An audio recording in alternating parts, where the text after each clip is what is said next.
Sarah Martinez had always been different from other girls in her small Texas town. While her classmates painted their nails and talked about boys, she spent her afternoons at her grandfather's ranch, learning to fix engines and shoot tin cans off fence posts. Her grandfather, a Vietnam veteran named Roberto Martinez, saw something special in his granddaughter that others missed.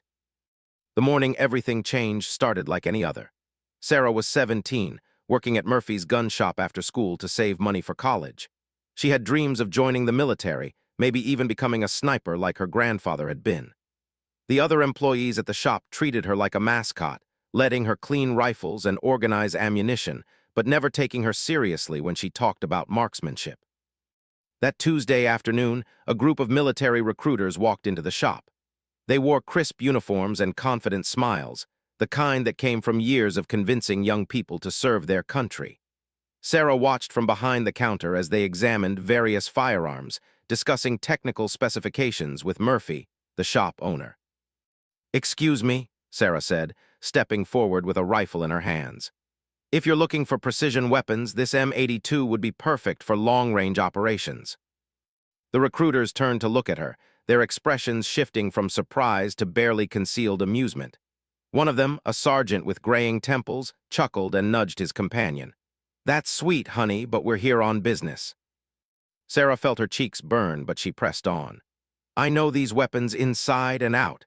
I can field strip this rifle in under 3 minutes and reassemble it blindfolded. My grouping at 800 yards is consistently within 2 inches. Now all 3 recruiters were laughing openly. "Listen, little lady," the sergeant said, his tone patronizing, "shooting pop cans in your backyard isn't the same as military service. Why don't you run along and let the men handle this?" Murphy shifted uncomfortably behind the counter but said nothing. Sarah stopped what they were doing to watch the scene unfold, some of them snickering along with the recruiters. The humiliation was overwhelming, but Sarah refused to back down. "I'm not some little girl playing with toys," she said, her voice steady despite the tears threatening to spill. "I've been training for this my whole life. My grandfather taught me everything he knew about marksmanship and military tactics." "Your grandfather, huh?" another recruiter said mockingly. "Let me guess, he was some weekend warrior who thinks he knows about real combat." Before Sarah could respond, the bell above the shop door chimed, and a tall man in civilian clothes entered. He had silver hair and sharp blue eyes that seemed to take in everything at once. There was something about the way he carried himself that commanded immediate attention, even though he wore nothing more than khakis and a polo shirt. The man walked past the recruiters without acknowledging them, heading straight to where Sarah stood holding the rifle. He examined the weapon with the practiced eye of someone who had handled thousands of firearms in his lifetime. "Beautiful piece," he said to Sarah, his voice quiet but carrying an authority that filled the room. "Tell me about the modifications." Sarah's heart was still pounding from the confrontation, but she found herself speaking clearly. "The barrel has been free-floated and the trigger mechanism upgraded for a cleaner break. The scope is an bender with custom turrets for long-range elevation adjustments." The man nodded approvingly. "What's your effective range with this setup?" 1,200 yards, sir, with match-grade ammunition and favorable conditions." "Impressive." He turned to face the recruiters, who had fallen silent during the exchange. "I couldn't help but overhear your conversation with this young lady." The sergeant straightened, suddenly sensing that this civilian was more than he appeared. "Yes, sir. We were just having a little fun with the local gun enthusiast." "Fun," the man repeated the word with a tone that could freeze blood. "You find it amusing to mock a young person's dedication to marksmanship."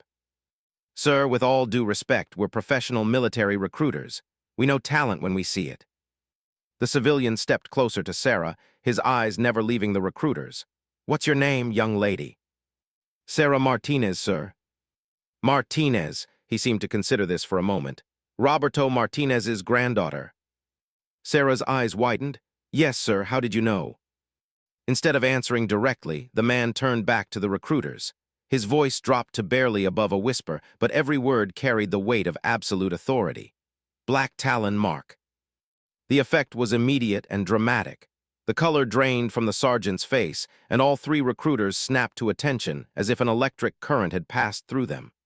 Their casual arrogance evaporated instantly, replaced by something that looked very much like fear.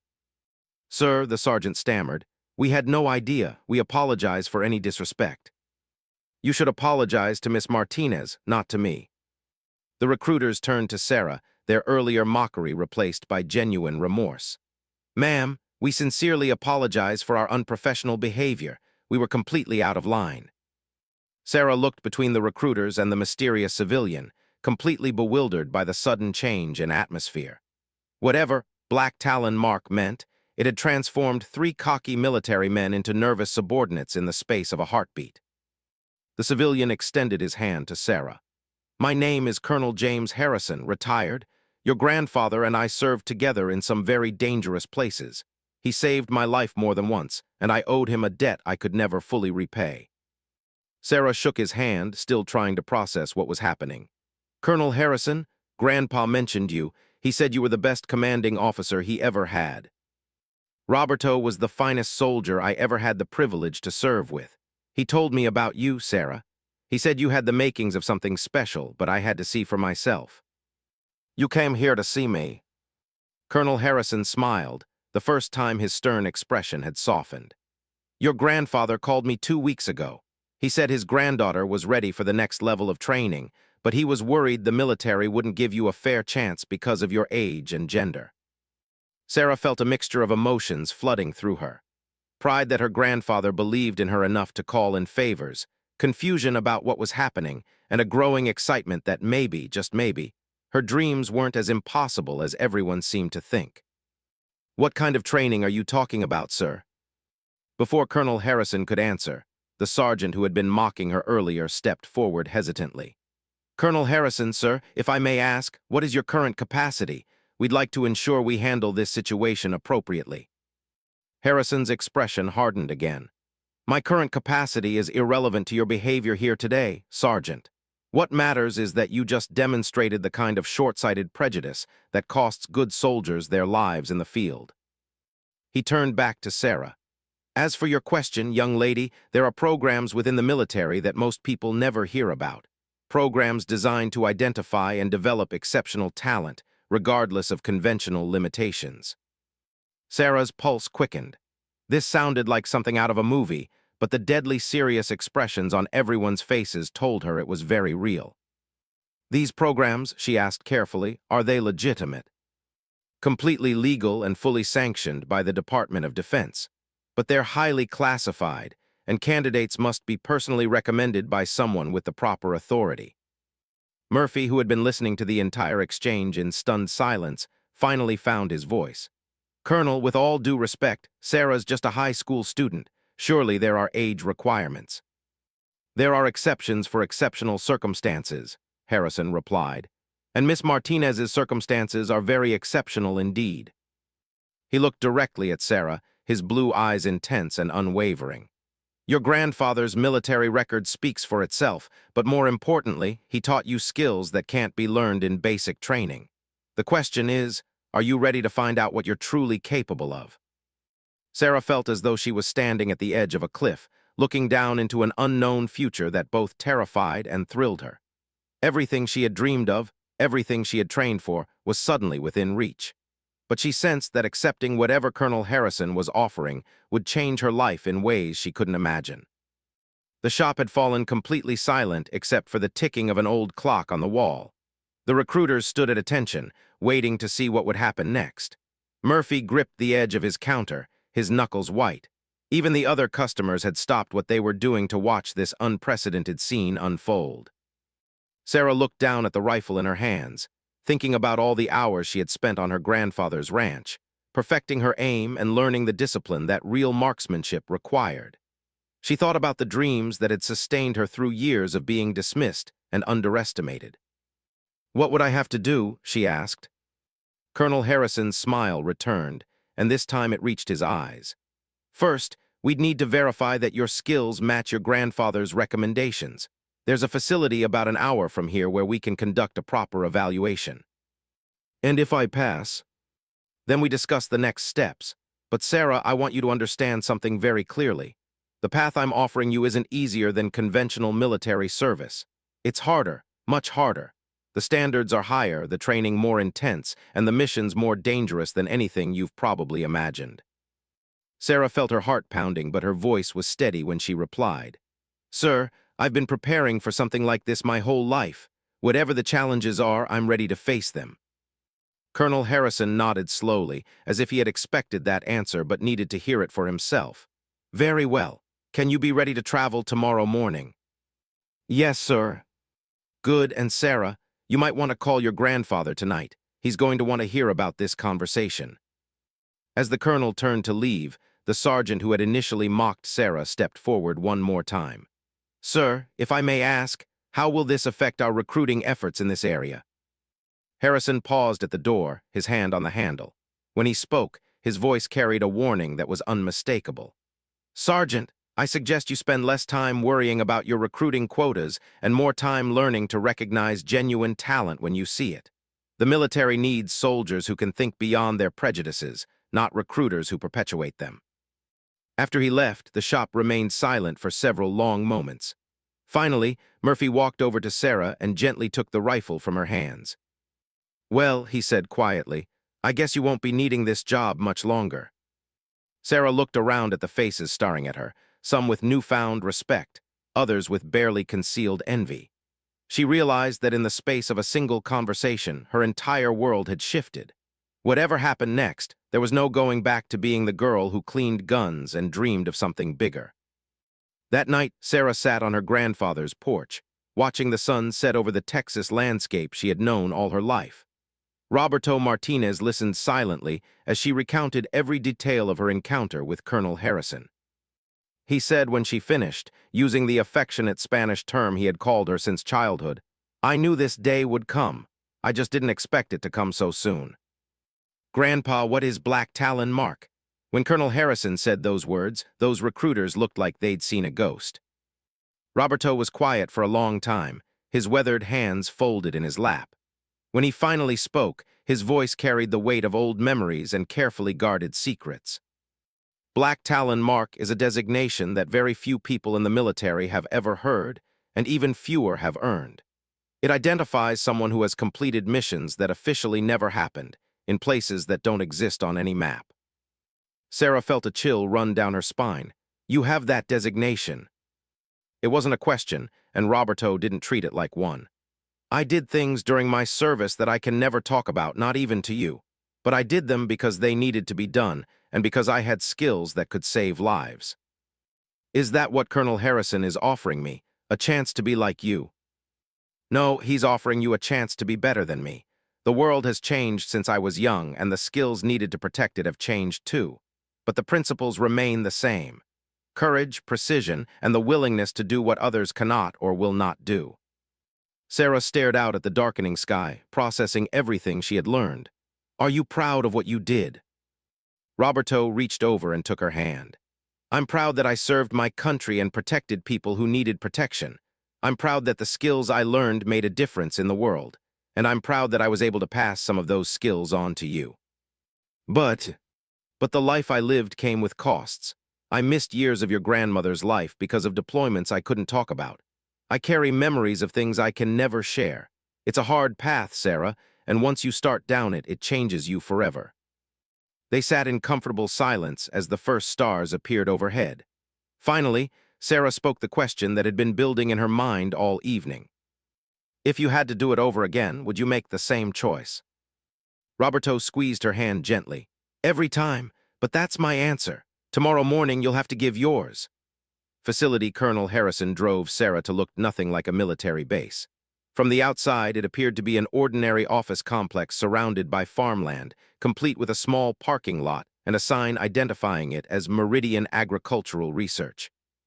Only the subtle details betrayed its true nature. Cameras positioned at seemingly random intervals, sensors hidden among decorative landscaping, and security personnel dressed as maintenance workers. Sarah followed Colonel Harrison through what appeared to be a standard office building lobby, past a receptionist who nodded politely without asking for identification. They took an elevator that required a key card and descended much further than the building's exterior would suggest possible.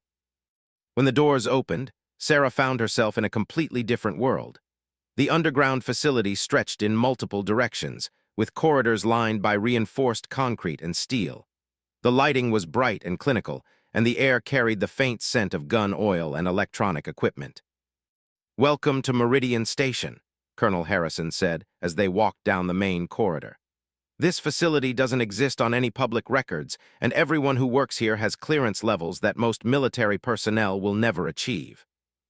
They passed rooms filled with equipment Sarah didn't recognize, computer terminals displaying data in languages she couldn't identify, and personnel who looked up briefly as they passed before returning to their work. Everyone moved with the purposeful efficiency of people who knew their job was critically important. "How many facilities like this exist?" Sarah asked, struggling to process the scale of what she was seeing.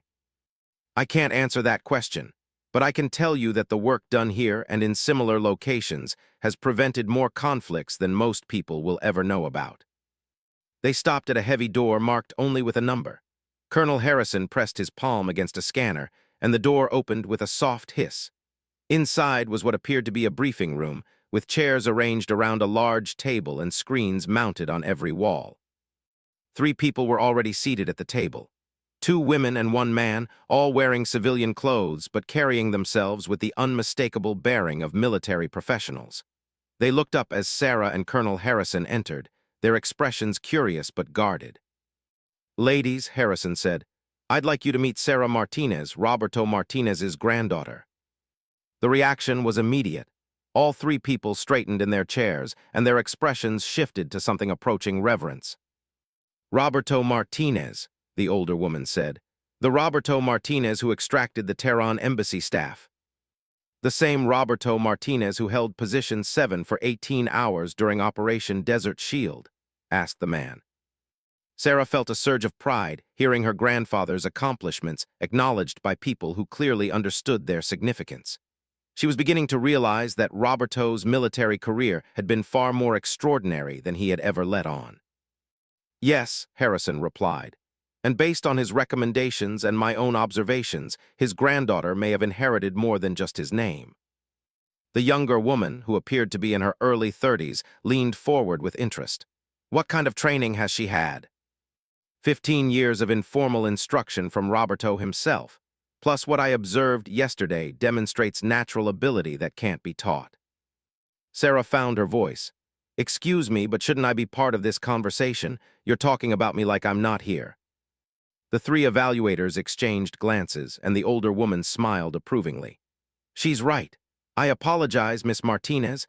I'm Dr. Wells, and I oversee candidate evaluation for specialized programs." "I'm Captain Mike Torres," the man said, extending his hand. "I handle tactical assessment." "And I'm Lieutenant Colonel Foster," the younger woman added. "I evaluate psychological readiness for high-stress operations." Sarah shook hands with each of them, noting the firmness of their grips and the way they each made direct eye contact. These were people accustomed to making quick but accurate judgments about others. "Now," Dr. Wells continued, "before we proceed, you need to understand what you're volunteering for. The evaluation process itself is classified, and simply participating means you'll be bound by certain confidentiality agreements for the rest of your life. Even if I don't qualify for whatever program this is.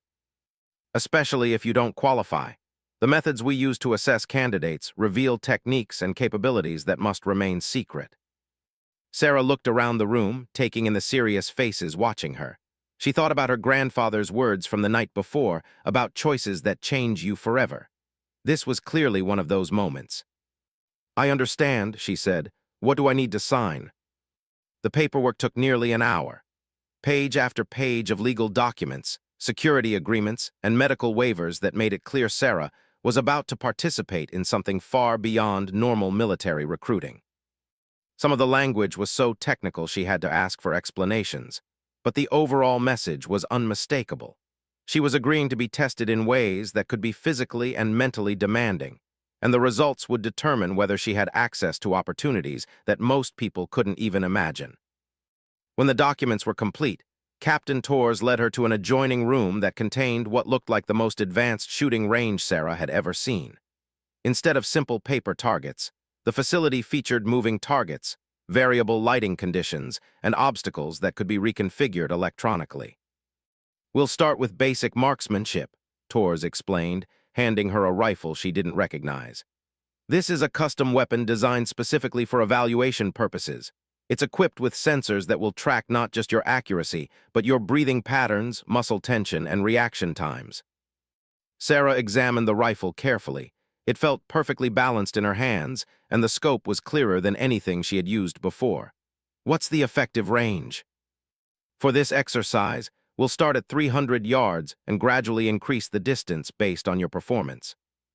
The first round of testing seemed almost easy. Sarah's shots grouped tightly around the center of each target, and Tors nodded approvingly as he checked the electronic readouts. But as the evaluation continued, the challenges became increasingly complex. Targets began moving in unpredictable patterns. Lights dimmed and brightened randomly. Speakers played distracting sounds ranging from construction noise to simulated combat audio. Through it all, Sarah maintained her focus and her accuracy, drawing on years of training with her grandfather who had deliberately created similar distractions. "Impressive," Tors said when the shooting portion concluded. "Your accuracy actually improved as the conditions became more challenging. That's extremely rare. My grandfather taught me that perfect conditions don't exist in real situations. He said if you can't shoot well with distractions, you can't really shoot at all." Tors made notes on his clipboard, and Sarah caught him glancing at Dr. Wells, who was observing from behind a protective barrier. Whatever they were seeing in her performance seemed to exceed their expectations. The next phase took place in a room designed to look like an urban environment, complete with building facades, alleyways, and rooftops. Lieutenant Colonel Foster explained that this portion would test Sarah's tactical thinking and decision-making under pressure.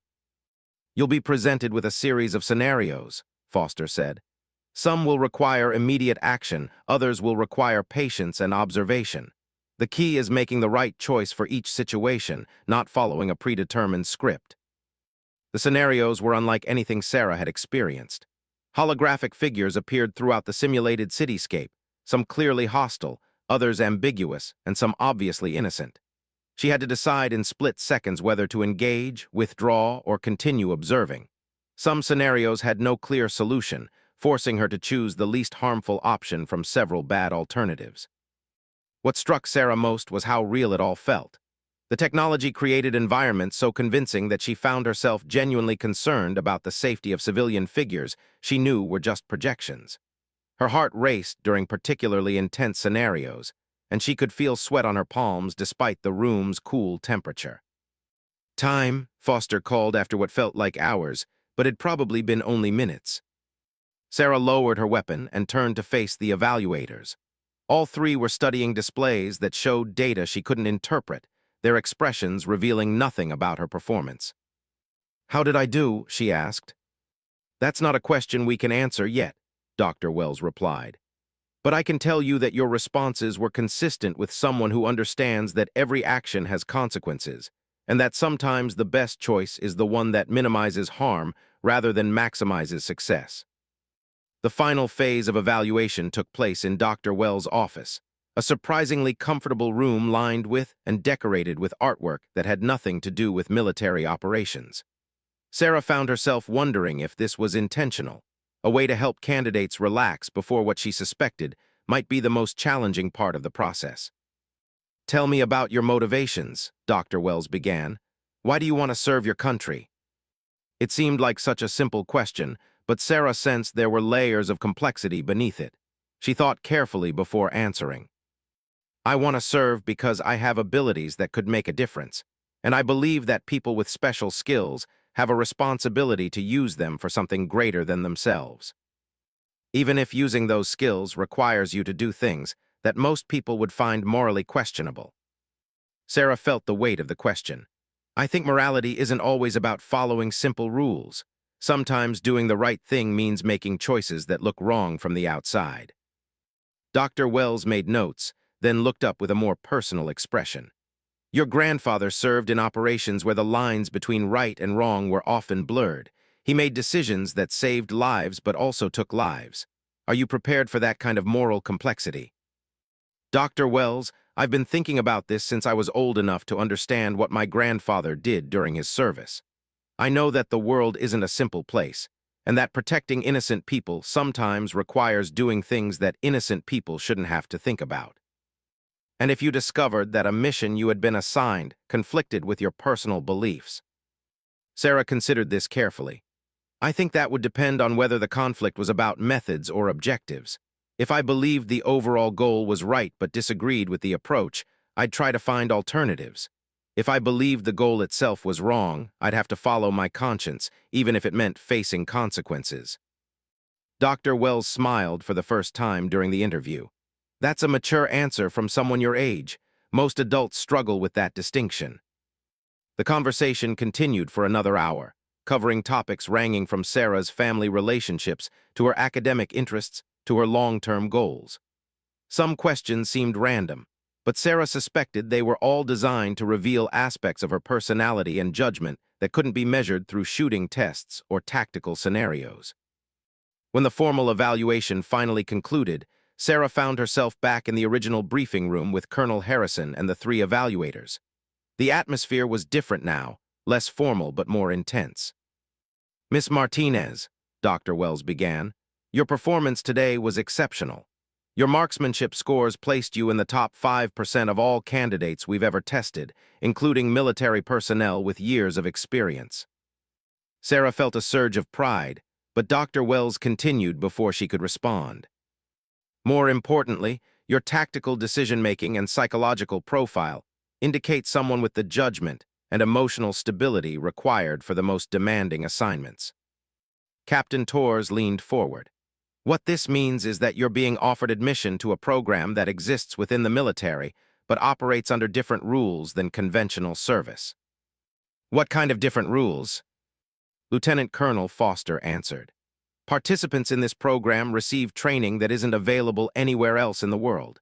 They develop skills and knowledge that make them capable of missions that officially don't happen, and they serve under command structures that report directly to the highest levels of government.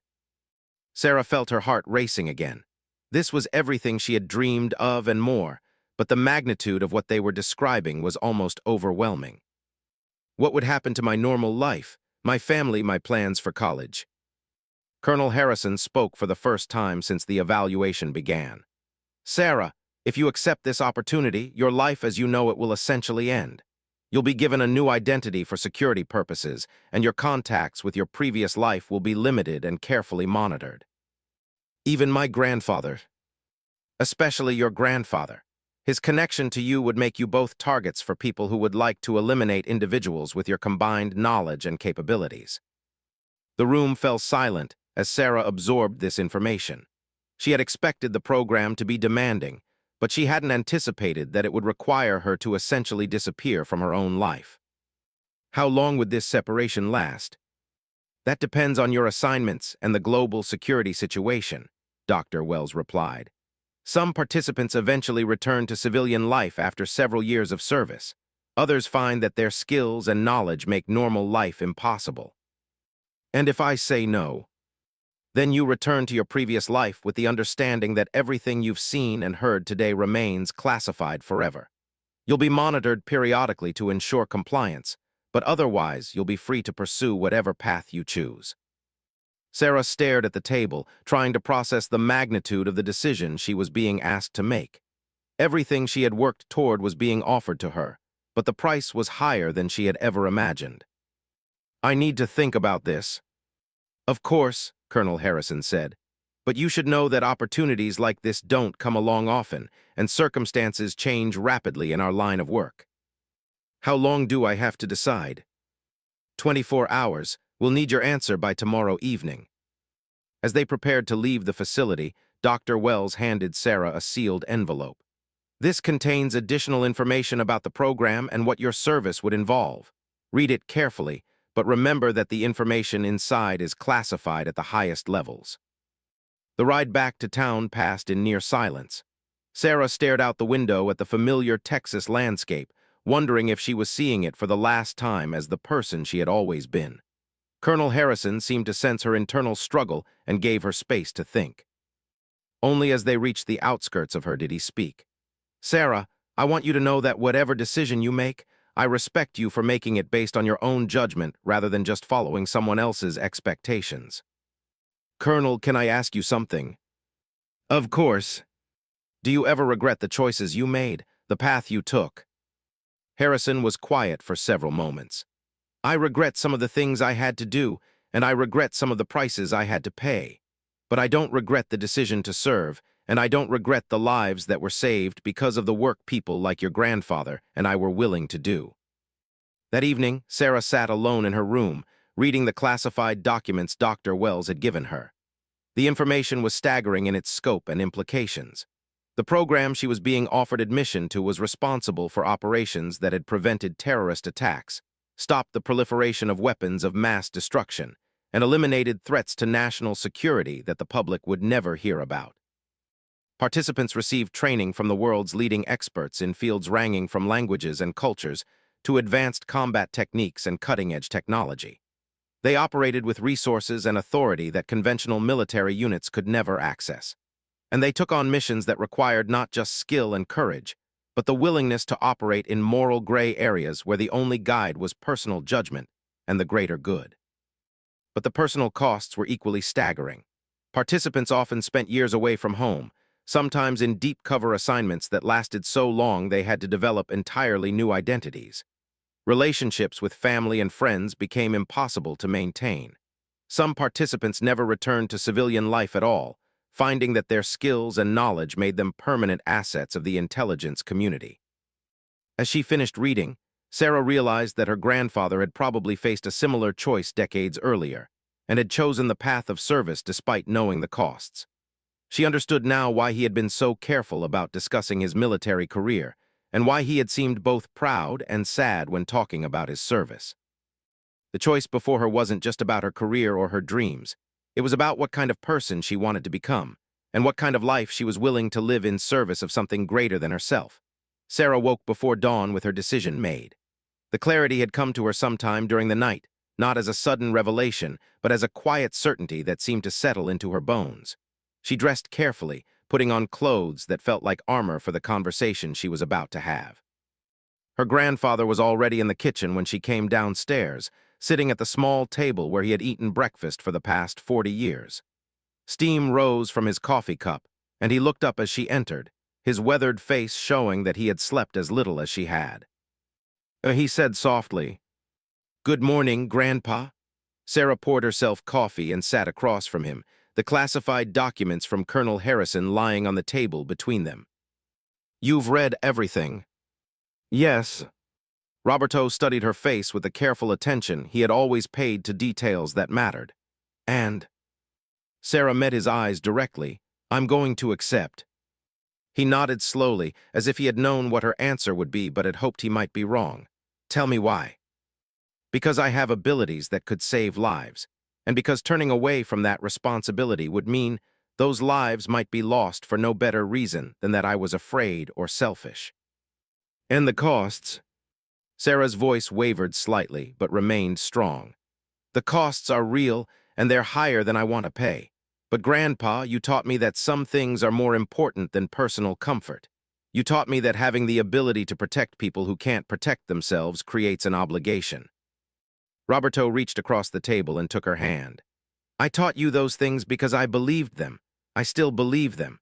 But I also know what following those beliefs will cost you, and part of me wishes I had taught you to be satisfied with a smaller, safer life." "Do you really wish that?" He was quiet for a long moment, then shook his head. "No, I'm proud of who you've become, and I'm proud that you're willing to make the same choice I made, but I'm also terrified for you." They sat together in silence as the sun rose outside the kitchen window, casting familiar shadows across the familiar room. Sarah tried to memorize every detail, knowing that after today, this place would become part of a past she could visit but never truly return to. "Grandpa, will you tell me about your first mission? I know you can't give me details, but I need to understand what I'm walking into." Roberto sipped his coffee, his eyes distant with memory. "My first assignment was supposed to be simple observation. Watch a meeting, report what I saw, nothing more. But situations change quickly in our line of work, and I found myself having to make decisions that weren't covered in my training." "What kind of decisions?" "Life and death decisions. About people I had never met in a place I barely understood based on incomplete information and my best judgment. Sarah felt a chill but pressed on. How did you know what to do? I remembered what my commanding officer told me during training. He said that when you're in the field, your job isn't to follow a script. Your job is to protect innocent people and serve your country's interests in that order. Everything else is just details. Did you make the right choice? Roberto's smile was sad and proud at the same time. I made a choice that saved 17 people from being killed by terrorists. Whether it was the right choice in some absolute sense, I'll never know. But it was the best choice I could make with the information I had and the time I had to make it.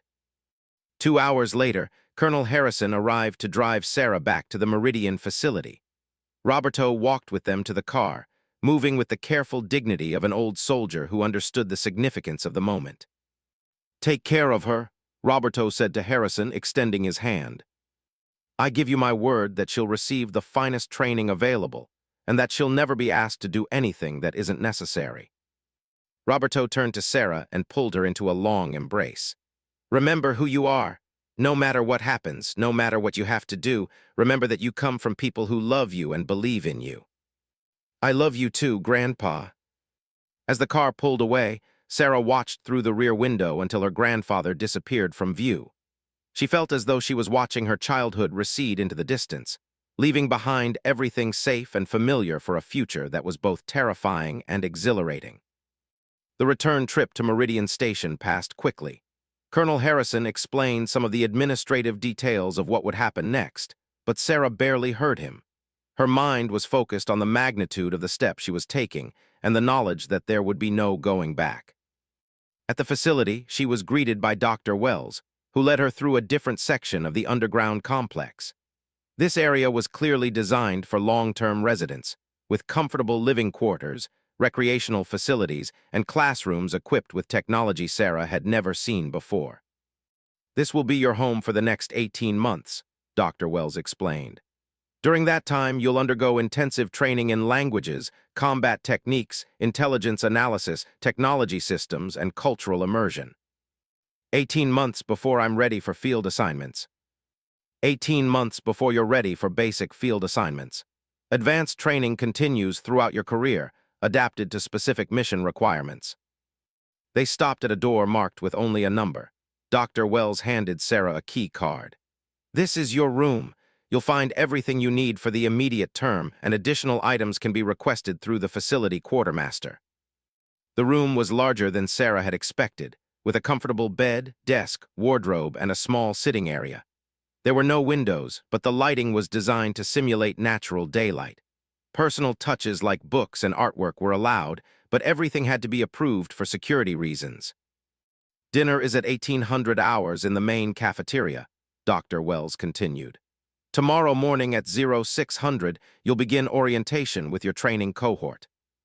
There are others. 7 other candidates began this program cycle. They've been here for 2 weeks, but you'll be integrated quickly. After Dr. Wells left, Sarah sat on her new bed and looked around her new room, trying to process the reality of her situation.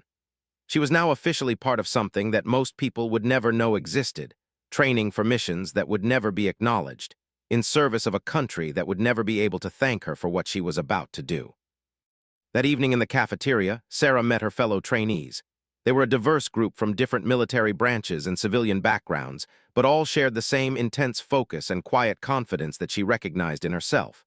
There was Michael, a former Navy SEAL who specialized in underwater operations, a linguist who could speak 12 languages fluently, James, a computer expert who had worked for both NASA and the NSA, Maria, a former police detective with an expertise in criminal psychology. So you're Martinez, said David, a tall young man with the bearing of someone accustomed to command. We heard about your evaluation scores, pretty impressive for someone who's never served. Sarah sensed that this was some kind of test, a way of establishing her place in the group's dynamic. I had a good teacher, she replied simply. Roberto Martinez said with obvious respect. We've all heard stories about him, you must be proud. I am, but I'm here to earn my own reputation, not to coast on his. This seemed to satisfy the group, and the conversation moved on to training schedules, instructor personalities, and the various challenges they had encountered during their first 2 weeks. Sarah listened carefully, filing away information that might be useful in the days to come. Over the following weeks, Sarah's world became consumed by training that pushed her far beyond anything she had experienced. Physical conditioning that left her exhausted but stronger than she had ever been. Language instruction that required her to become fluent in Arabic and Mandarin within 6 months. Combat training that taught her to fight with weapons ranging from knives to advanced technological systems she couldn't have imagined. But the most challenging aspect wasn't the physical or technical training. It was the psychological preparation for the moral complexity of intelligence work. Instructors presented scenarios where every choice led to negative consequences, where the best outcome still involved compromises that would haunt her conscience, where the difference between success and failure often came down to split-second decisions made with incomplete information. "The hardest part of this job," explained one instructor, a woman whose name Sarah never learned but whose experience was evident in every word she spoke, "isn't learning to do difficult things. It's learning to live with the consequences of doing necessary things." During her 4th month of training, Sarah received her first real-world assignment, though it was designed more as a test than an actual mission. She was sent to infiltrate a college campus and gather information about a professor suspected of selling research secrets to foreign agents. The assignment required her to create a false identity, maintain it under scrutiny, and gather evidence without arousing suspicion. What made the assignment particularly challenging was that the professor in question turned out to be a lonely, somewhat naive man who was being manipulated by people he thought were friends. Sarah found herself genuinely liking him even as she documented his activities for a report that would likely end his career and possibly result in criminal charges. "This is what the job really involves," Colonel Harrison told her during the debriefing. "Most of the people you'll investigate aren't monsters. They're ordinary people who have made bad choices or been drawn into situations they don't fully understand. Your job is to gather accurate information and let others make the decision about consequences. But what if the consequences seem disproportionate to the crime? Then you include that assessment in your report and trust that the people making decisions have access to information you don't." Sarah struggled with this aspect of the work, but gradually came to understand that her role was to be as accurate and objective as possible, not to serve as judge and jury for the people she investigated. As her training progressed, she began to understand why participants in the program often found it difficult to return to civilian life. The skills she was learning, the knowledge she was gaining, and the perspective she was developing made normal concerns seem trivial by comparison. She found herself thinking in terms of global security implications, national interests, and strategic consequences rather than the personal relationships and immediate concerns that had once filled her thoughts. Letters from home became increasingly difficult to write, not because of security restrictions, but because she found it hard to relate to the everyday problems and pleasures that her old friends wrote about.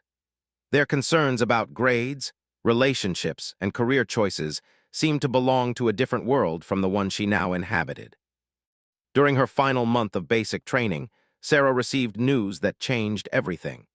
Colonel Harrison summoned her to his office with an expression she had learned to recognize as serious even by his standards. "Sarah, we've received intelligence about a situation that requires immediate attention. A group of domestic terrorists has acquired military-grade weapons and is planning an attack on a civilian target. The FBI and local law enforcement don't have the resources or expertise to handle this particular threat. And you want me to be involved. Your specific skills and background make you uniquely qualified for one aspect of the operation. But I want you to understand that this would be your first real mission, with real consequences and real dangers." Sarah felt her heart racing, but her voice was steady. "What would my role be?" "Long-range reconnaissance and, if necessary, precision intervention. The target location is in terrain similar to where you grew up, and the mission requirements match exactly the skills your grandfather taught you." Colonel Harrison leaned back in his chair, studying her carefully. "Sarah, everything you've trained for has led to this moment, but I want you to know that refusing this assignment wouldn't affect your standing in the program. You could continue with standard training and take on this kind of mission later when you have more experience." "But lives are at stake." "Yes, probably hundreds of lives, based on the intelligence we've gathered about their target. Sarah thought about her grandfather's words about obligation and responsibility. She thought about the 17 people he had saved during his first mission. She thought about the skills she had spent her entire life developing and the training she had completed over the past months. "Colonel, I didn't come this far to back down when it matters most. What do you need me to do?" Harrison smiled, and for the first time since she had known him, she saw something that might have been pride in his expression. "Pack your gear, Agent Martinez. You ship out tomorrow morning." That night, Sarah lay in her narrow bed staring at the ceiling, knowing that she was about to cross a line that would define the rest of her life.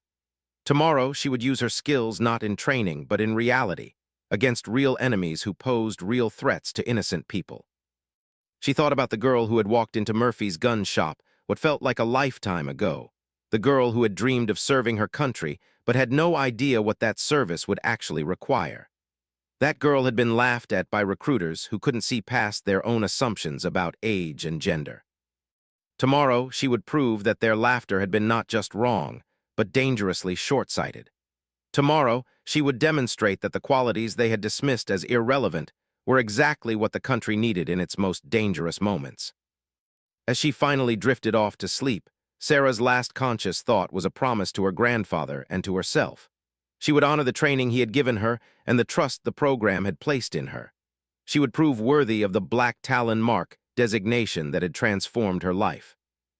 And she would never again allow anyone to laugh when they should have been listening.